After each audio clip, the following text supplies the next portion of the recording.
the House second?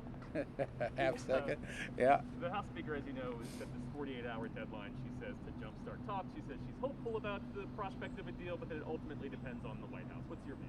Well, obviously, there's more than just the White House that's negotiating. The 48-hour deadline is certainly welcomed by us. We thought that there should have been a 48-day deadline 48 days ago, and it's been really the Speaker that continues to be very rigid in her negotiation. You know, it's her way or the highway. It's all or nothing.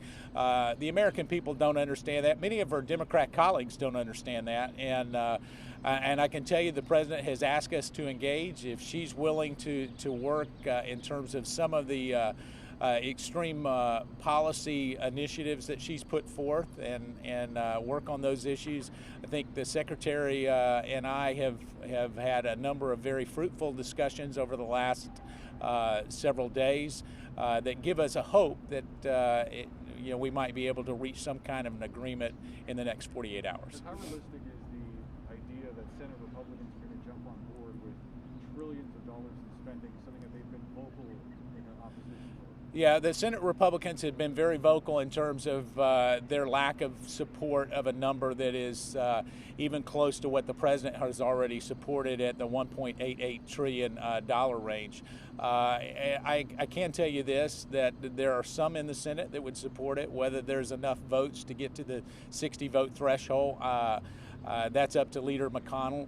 He has agreed that he's willing to go ahead and put forth the bill. If we have a bipartisan agreement on the bill, he'll bring it to the floor and actually have a vote. And yet it's too early to tell.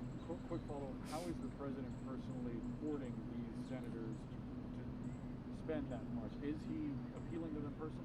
He hasn't been reaching out to individual senators because we haven't been close enough to actually look at the merits of the deal. We've made an offer. She's made really the same offer over and over again. She hasn't really even made counter offers.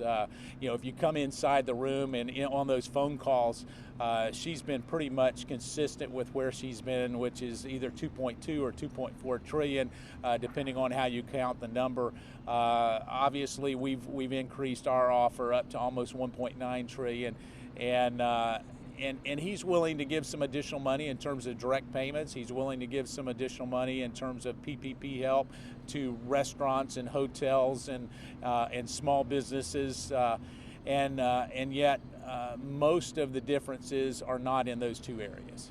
Mark, how confident are you might be able to reach a deal by Tuesday? We're working around the clock. I talked to the president, for over an hour yesterday about the stimulus package and what we might be able to come to an agreement on.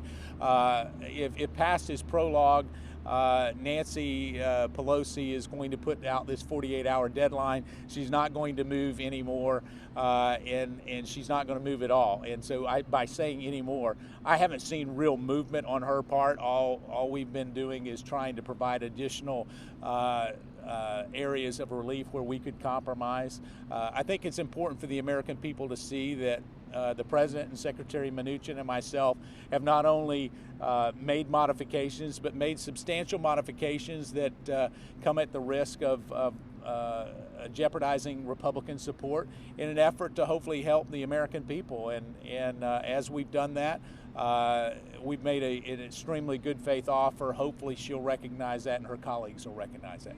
Thanks, guys. Do you have optimism that you'll reach a deal? I'm hopeful. Thank you.